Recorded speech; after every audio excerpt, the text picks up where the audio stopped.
Welcome to Currently, a weekly news roundup featuring stories from the past 7 days from the journalists who brought them to you. I'm Christal Frost, and I'm your host. Now, this podcast was recorded at 5:30 p.m. on Thursday, February 6th, so things may have changed by the time you're listening or watching this. Today is Friday, February 7th. Currently is made possible by underwriting from our generous lead supporter, Golden Fowler Home Furnishings, located on South Garfield Avenue in Traverse City. Home fashion elevated. Support also comes from West Shore Bank. When you choose West Shore Bank, you're not just choosing a bank, you're choosing a partner committed to the well-being of our community. Visit them today on 8th Street or at westshorebank.com. And finally, the Coin Slot Arcade Bar in Traverse City, a chill hangout boasting a full bar of 200 plus rotating cans, drafts, shooters, and pinball machines in a low-key setting. So joining me in the studio today, a familiar face and voice in local news, head writer of the Traverse City Ticker, Ms. Beth Milligan. Hi, Beth. Hi. It's really nice to see you here. It's nice to be here. What's in your mug? I have coffee and a delightful Pancake Boy Productions mug. Oh, that's lovely. I have the tears of my enemies.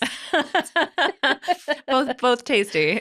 Both tasty in different reasons. Absolutely. Well, Beth, our media relationships goes back over a decade. Yeah. So we met when we were like 10. And when you and I shared a segment on my former talk radio show, we did that for over 9 years. And the idea back then is similar to what we're doing now.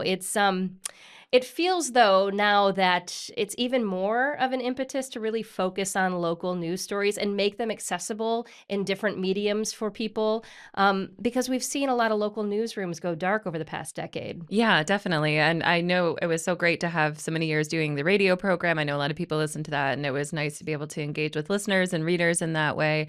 So to have this format come back is awesome. And I agree. I think, the role of media is as important as ever, and especially on a local level, trying to get those stories that are locally focused. One thing I love a lot of things about the Ticker, but I love that it's free. It's a free multimedia daily news email and website.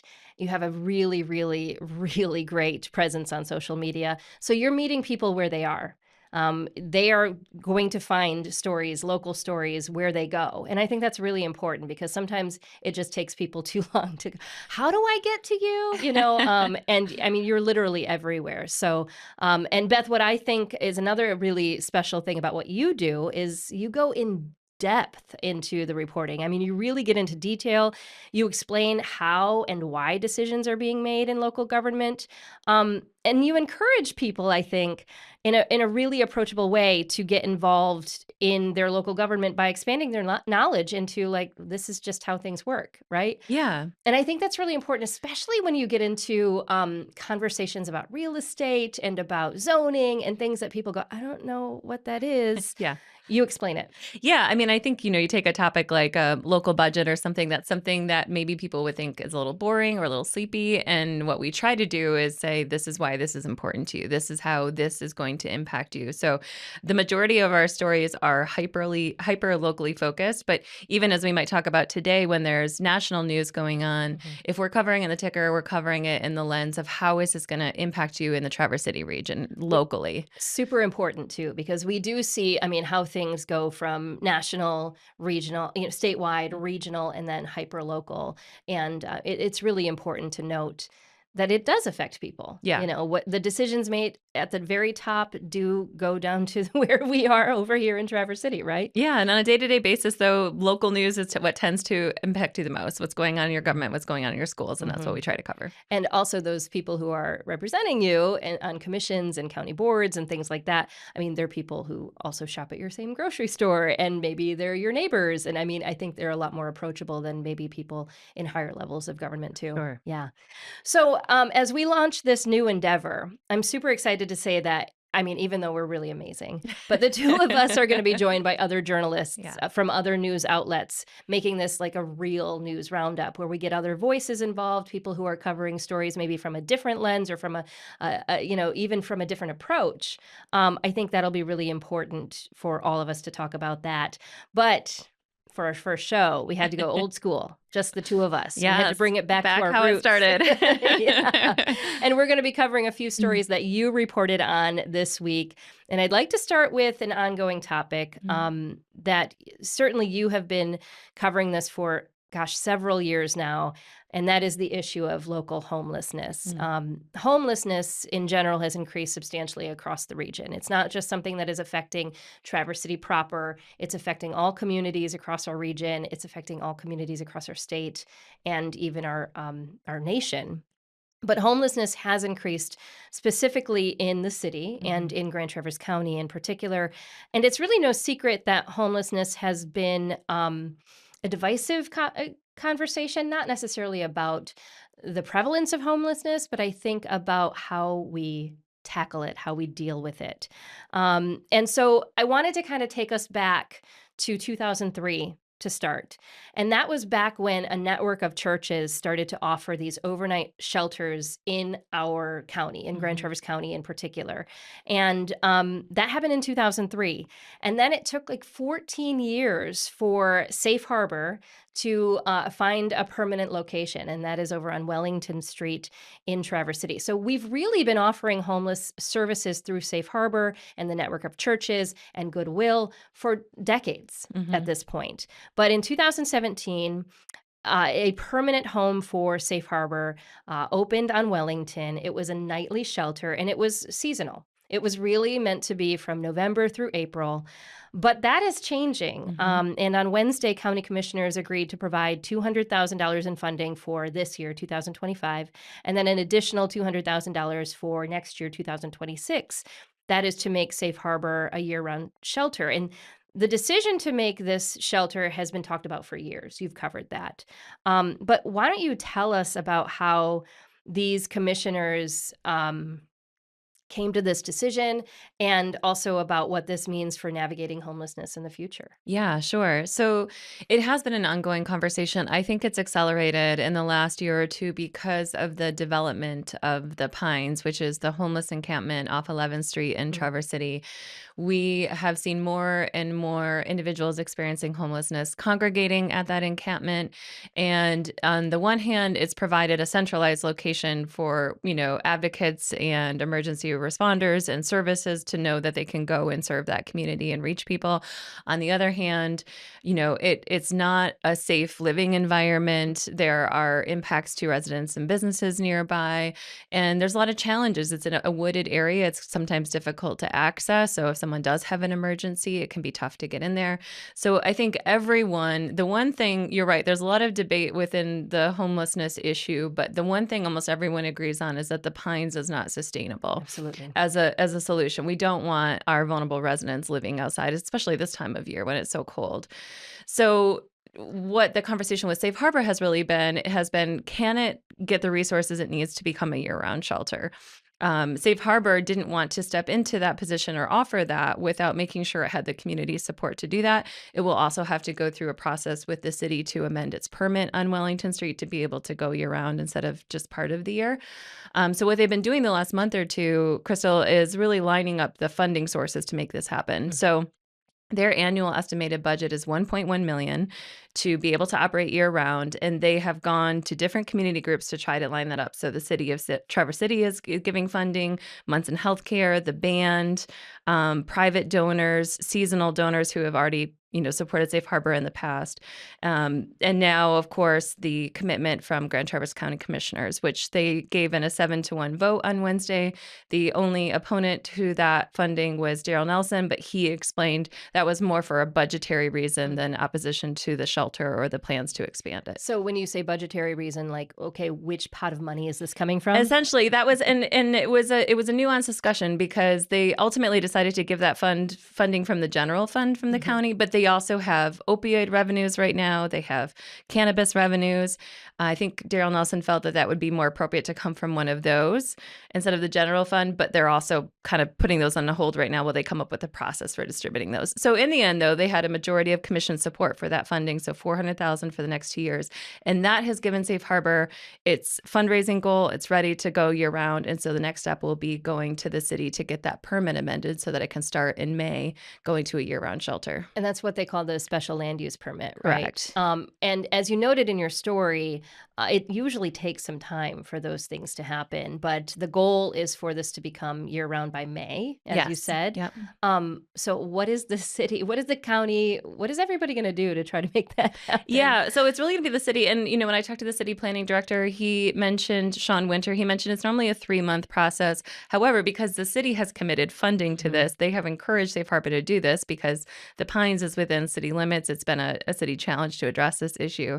They are willing to do what they can to help get that permit through. So they were willing to call special meetings if they need to try to get the process done. So I think everyone's hope is to get it in place in time for May. Is there any like real opposition to it becoming year-round full time? I mean, I guess it's still a night shelter. It's not a day shelter, correct? Yeah, it does have resources available during the day, but there are other day shelters in the area as well. And then, obviously in the summer, it's easier for someone experiencing homelessness to have other places to go during the day. It's not as quite as cold as it is now. But yes, it's, I think the real challenge has been, people want to bring compassion to this issue. I think the Boardman neighborhood has had struggles because there have been real impacts. When you have a high number of individuals experiencing homelessness, some of whom are struggling with substance abuse or mental illness issues, in the morning when they're let out of the shelter and they don't have anywhere to stay on the property, they tend to go through the neighborhood to get to wherever else they're going. That has caused some challenges. It's caused some challenges for the Traverse Area District Library that's nearby and has had to beef up its security funding. So I think there's a lot of nuanced conversation about this, wanting to treat people who are vulnerable and experiencing homelessness with compassion, but also be realistic and fair about some of the security impacts that might, come with that. There's a group called the Community Cares Coalition that has been a little bit reluctant about the year-round expansion of Safe Harbor. They have a lot of Boardman neighborhood residents involved, but they are really focusing more on what might be a long-term permanent location for a shelter that might be more appropriate than they feel on Wellington Street. So that's an ongoing conversation beyond this sort of 2-year pilot of Safe Harbor's expansion. So that's the goal is a 2-year pilot. They're going to, get some data, going to see how it affects maybe breaking up some of the other encampments that you're talking about, including the Pines. And it is just one little piece of this more long-term strategy. You have written extensively about the issue of the lack of affordable housing, the lack of housing really in the area, affordability being one piece of that. So I know this is, for the short-term shelter, right? Nobody hopefully is going to be living in a shelter forever. Right. But how does this fit into sort of the long-term plan where you have lots of people at the table from the region? Yeah, so the funding that was given to Safe Harbor this week from the county has some conditions attached to it. One of which is this to get regular updates from this task force that is being formed. There's city and county leadership, there's different community partners that are involved with this task force. That task force will really have as its goal the next few years while Safe Harbor is operating year round to look at longer term solutions to addressing homelessness. I think a lot of people, even Safe Harbor, would agree that just having, emergency shelter, even that term indicates it's not meant to be, like you're saying, a long-term solution for someone. So what are the long-term solutions? They're going to be looking at things like increasing the amount of permanent supportive housing in the city, trying to increase housing for people who are earning 0 to 30% of the area median income, the lowest income. Lowest, yeah. You might have a job, but it's not enough to afford an apartment in Traverse City. Trying to see if there isn't a more appropriate place for a long-term shelter. How many beds do we truly need? What does that capacity look like? Increasing other kinds of services, trying to leverage more state and federal funding. Safe Harbor has 2 years of funding pretty much lined up, but what happens in that third or fourth year? So those are all things that the task force is going to be looking at. Dave Mengabeer from the Grand Traverse Regional Community Foundation talked about that on Wednesday and said, we understand this isn't the fix forever. We need to be looking at a broad strategy for addressing homelessness. homelessness. But like with any other issue, I mean, when you're talking about, I mean, it's triaging, right? Yeah. So if you're walking into any sort of emergency room, you have to triage and see, okay, what can we do now for this person who, may need the care immediately? And I think about that with homelessness. I mean, we can have lots of long-term plans and find the supportive housing solutions, but in the meantime, we can't have people sleeping in tents in the woods. Right. Yeah. Yeah. And I think that's the goal. So hopefully, this starting in May, we'll see Safe Harbors expansion to year round. And then we will see that ongoing community conversation Right. about bigger solutions. Yeah, I mean, it's a big conversation. It's nice to see so much support for that. And it's also important to note, too, like when you're saying there was one opposing vote, and that was not based on the idea, it Hmm. was based on how we were going to fund it. Yeah. I Yeah. think there's a lot of community consensus around wanting to hmm try to help this population. So, Beth, thank you so much for that reporting. And coming up next, we're going to discuss TCAP's plan to use AI. Ooh. It's a big one. Big topic. Artificial intelligence. Yeah, it's becoming more and more real, though, I'll tell you. So TCAPS has a plan to use that in the classroom. And we're also going to talk about plans for the Traverse City State Park and how federal mandates going, from those sort of national news, how that may impact local organizations. So I just want to tell you about our friends and lead supporters from Golden Fowler Home Furnishings. And, I think for everyone, there's a reason that you care so much about your home. It's your space, right? It's your little corner in the world. It's your place of solace, and it's the place you feel safe, hopefully, right? So it's about creating that space into a beautiful space. And I will tell you, I think this drives my husband crazy because I will get to points where I'm just like, no, we got to change. I can't just continue to have the same stuff. I need to find new furniture. I need to change the paint color or whatever that looks like, because I love to update, to make it cool, to make it new, to make it fresh. And Golden Fowler Home Furnishings is the place to go to make your space beautiful. It's going to make your space feel right to you. And there's a reason that you can choose Golden Fowler Experience, the home fashion elevated. And I love that expression of home fashion, right? Because that is what your home is, like something that you wouldn't wear, but when people walk into it, they're going to go, oh yeah, that's Christal. Oh yeah, that's how Christal would feel as a room. So as you work with these talented designers, they can bring that image to life for you. It's not literal. It's not just like walking in and saying, I will take that chair, unless you want it to be. It's walking in and really like working with these designers to figure out what kind of space you want to have, what kind of space is going to make you feel special. And when you work together like that, you're going to find and create exactly what you're looking for. That is home fashion elevated. So totally into that. Plus, I'd love to say too that Golden Fowler Home Furnishings is a huge supporter of our community. So if you care about, where your money is going, Golden Fowler Home Furnishings supports so many incredible organizations out there.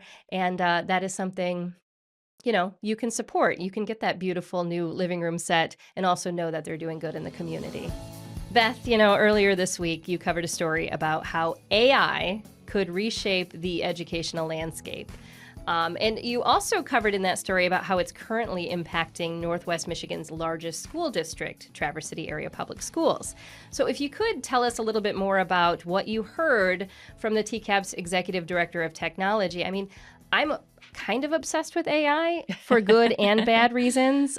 So, I've never really thought about how this would look in the classroom. Yeah, honestly, it was a very interesting conversation. Even as a journalist, this is a topic that I'm having to think a lot about, both just in journalism itself, like how do we interact with AI, but also it is impacting almost every area that I can think of to cover, from local governments figuring out how to use it to school districts to artists to, it's in every part of our society. So it was really interesting to hear this from a school district perspective. There was a presentation to the TCAPS board talking about what is already happening with AI in the district and what might happen in the future. TCAPS right now already has a handful of AI tools that it's using in school, including Goblin Tools and Google Gemini. Some of the discussion that happened with the board was explaining, how teachers and students are allowed to use this. For example, TCAPS makes the software available to students over the age of 13. Mm. They've kind of determined that using a chatbot for younger students might not be age appropriate. So that's sort of the age cutoff that they've sent. They've also are trying to make sure that there are protections in place for data. So if you're using AI with a TCAPS account, that data is walled off. It doesn't go into the larger AI system Yeah. and be captured. So they have to make those privacy controls there. But the real, I think, heart of the debate, and will be an ongoing debate in both the, elementary and high schools, but also college, is how do we interact with AI in a way that doesn't undermine or replace learning and critical thinking? And that was a really interesting conversation. Yeah. Part of the discussion was about how teachers can essentially AI proof their assignments. So, understanding maybe sometimes you have more assignments that are happening in the classroom right in front of the teacher instead of taking them home, for Mhm. example. Or if you're having an essay assignment, maybe you're finding a way to craft that in a way that can't be put into a prompt to have Mm. an AI write the essay for you. So I think the term that was used at the TCAPS meeting was durable. Making assignments more durable and AI proof was part of the conversation. Right. So, if you have an assignment to read of Mice and Men, you don't just say, "Hey, Chat GPT, write me an essay." Maybe the You essay something is know, something like how to name a personal experience that you had that Mice and Men made you think of, instead of like, what are the themes you see right? in of Mice Like and sort of a Men? traditional essay format. Yeah, so Okay. that's part of the conversation. The other part of the conversation, though, is on the student end. So, what we really heard TCAPS officials talking about was how do we teach students to use this? To use it, maybe it's if you're having difficulty brainstorming an idea for a paper, or you're having a hard time understanding a math concept, and you say to the AI, "Can you show me visual examples of how this math concept works?" Mm. Maybe, and I've seen this, in my own home. I'm not the best at math, but sometimes when you have math and you bring it home, parents don't understand the math themselves. I will raise my hand to that. Yeah. Absolutely. It's challenging. And so you're not stuck at home being unable to do your homework. You can have AI help you with that or help a parent with Mhm. it. But what we heard from school officials is we don't want AI doing all the work. We don't want it thinking for the student. We want it to be a tool that maybe helps the student brainstorm, but doesn't replace Right. their critical thinking. I think it's important too, like you were just mentioning, give me visual examples.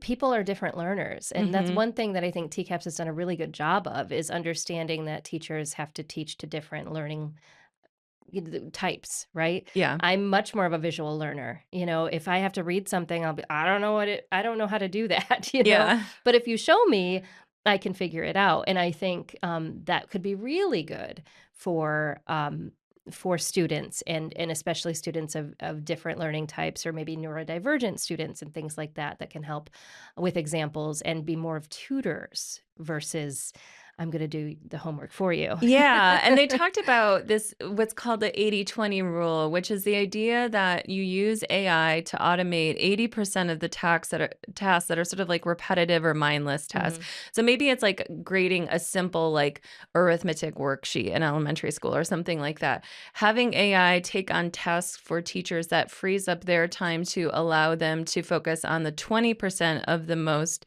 labor intensive teaching things, like more one-on-one instruction with Mm. students, building more relationships. Yeah. So that was part of that discussion. I will say, I think there was an acknowledgement that AI is here to stay. It's not going anywhere. And so we need to be able to address it. We can't just pretend it doesn't exist. We need to know how to look for it in our students' work. We need to teach them how to interact with it. We need to teach teachers how to interact with it. But not everyone is happy about No. it. Yeah, It's just the same as AI in my profession. A lot of journalists are not happy with the idea of AI writing news for stories or sure. covering Yeah. sports or whatever it is. I'm certainly not thrilled about that concept. But there was a teacher, for example, from Traverse City West High School, David Richardson, who spoke during public comment at the meeting, and he called the idea of using AI to tutor students or give them feedback dystopian. Because it's removing that, one-on-one, face-to-face human interaction, right? Yeah, and Mhm. again, I what we heard, TCAP's technology officials say is that that's not the goal. We don't want to replace teachers. We recognize their contributions and their importance, and the human element of education will always be there. But they did talk about the ability, for example, to save costs by using AI-generated lesson plans instead of printed materials that are really expensive Right. and change every couple years. Or maybe for students who are in lower income, who may not be able to travel a lot, for example, you can use, virtual field trips with AI technology. So there's potential benefits. I just think there was a recognition of the caution that needs to go with it as well. Absolutely. One thing that I found really surprising, honestly, was how prevalent it already is, Yes. right? Yeah. And I think a lot of your readers, especially those who were commenting on social media, also were like, "Wait a second, this is happening." So several of those comments were talking about, how AI might remove the ability to have students, like you said, critical thinking skills or thinking for themselves, or to a certain degree too. I mean, I use this in my day. It was Google, right? So I didn't know something, I Google it, Yeah. right? Which is sort of, it was like the birthplace of AI, and I wasn't out there digging for answers. I was just Googling it. So I'm wondering too, I know they have talked um, about needing to, make sure that students are still able to think for themselves, are still using those critical thinking skills.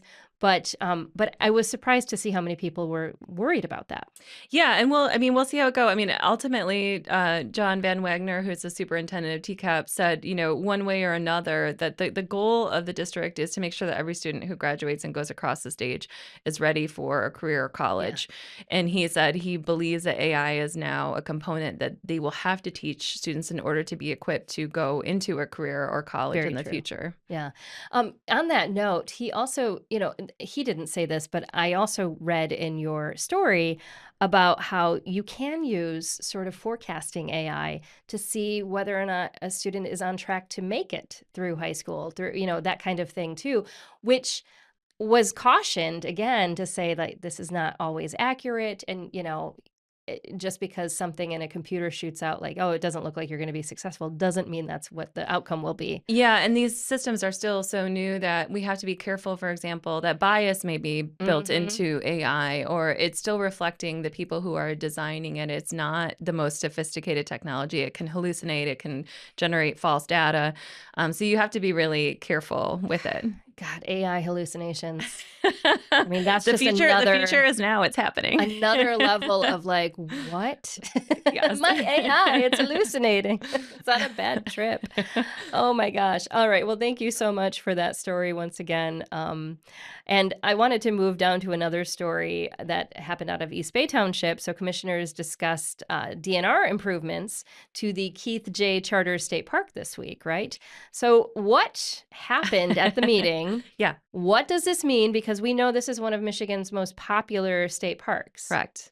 Yeah, so there is going to be some major changes coming to the Traverse City State Park, which, as you mentioned, is a hugely popular park, not only here, but across the state. There are about $8.5 million worth of improvements coming to this park. The DNR was before the East Bay Township Planning Commission this week to discuss the project. They are sort of coming before the township in two stages. This approval this week was for them to start doing the tree clearing work that they're going to have to do in the park to get ready for the improvements. So they're going to be removing over 300 trees from the park. It's going to look different. Some of this is to deal with the potential of the spread of oak wilt. Some of it is also they need to take trees out to make room for the improvements that are coming in. They do have a plan to replant many trees and to do landscaping later to make up for what they're taking out. So that's the first part. The second part, so this Traverse City State Park is closed right now. It'll be closed through the beginning of April, and then it will reopen from April until through the Cherry Festival. Yeah. A lot of people come to the Cherry Festival, obviously.